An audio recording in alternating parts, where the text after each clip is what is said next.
Bom, após você ter configurado o seu Data Search aqui no JBoss, você pode sair dele, fechar a própria aplicação, voltar lá no terminal, também parar o JBoss, porque por enquanto a gente não vai precisar mais dele, sair do terminal.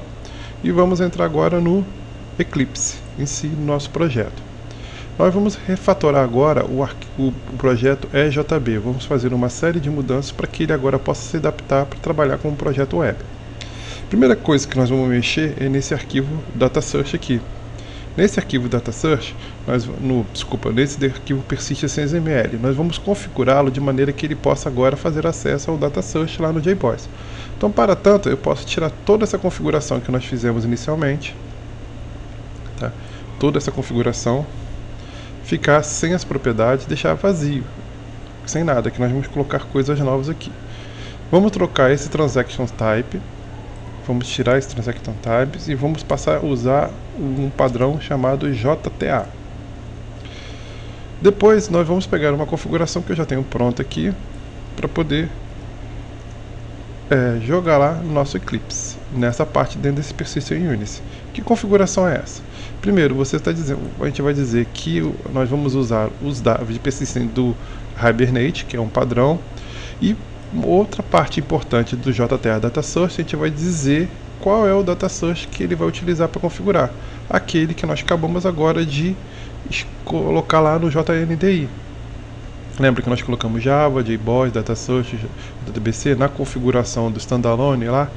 Então esse JDNI ele já tem a configuração e é onde ele vai buscar.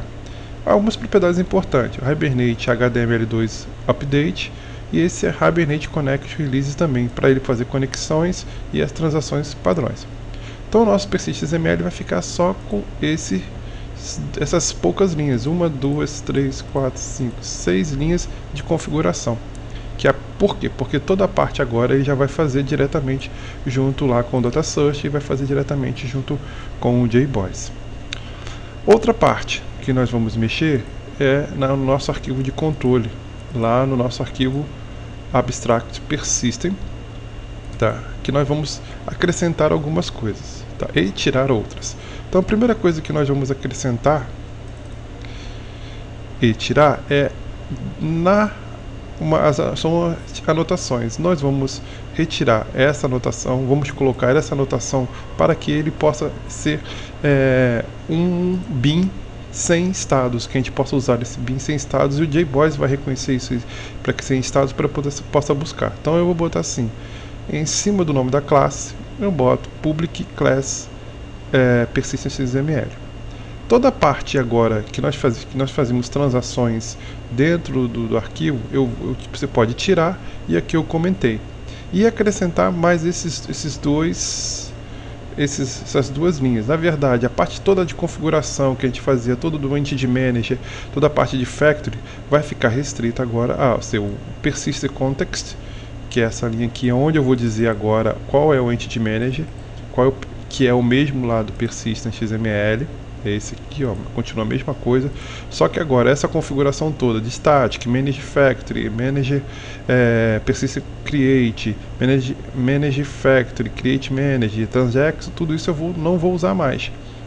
Eu posso até tirar, mas eu deixei aqui só para vocês visualizarem. E criar uma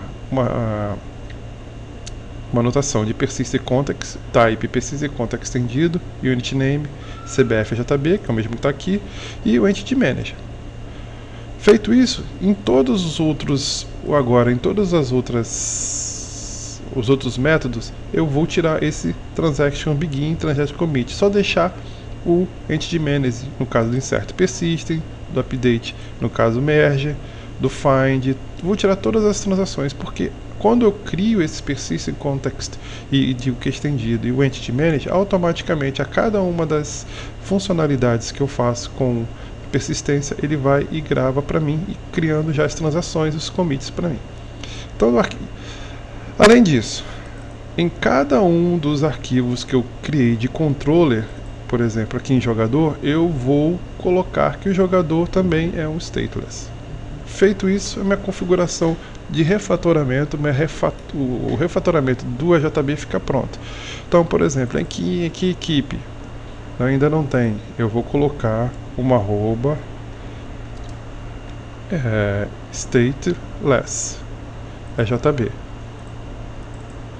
Ele vai dar erro porque eu não tenho aqui. Se der erro é porque ele não importou aqui o stateless, mas pode ser que ele seja automático. E aí já está pronto minha configuração. Então, para cada um desses arquivos de controle, eu vou fazer isso. Eu vou mexer no persistence.xml, fazer essas alterações que eu fiz de persistência, e para cada um dos controles JPA eu vou colocar aqui o meu stateless. Tá? Feito isso, essas mudanças do JB já fica pronta.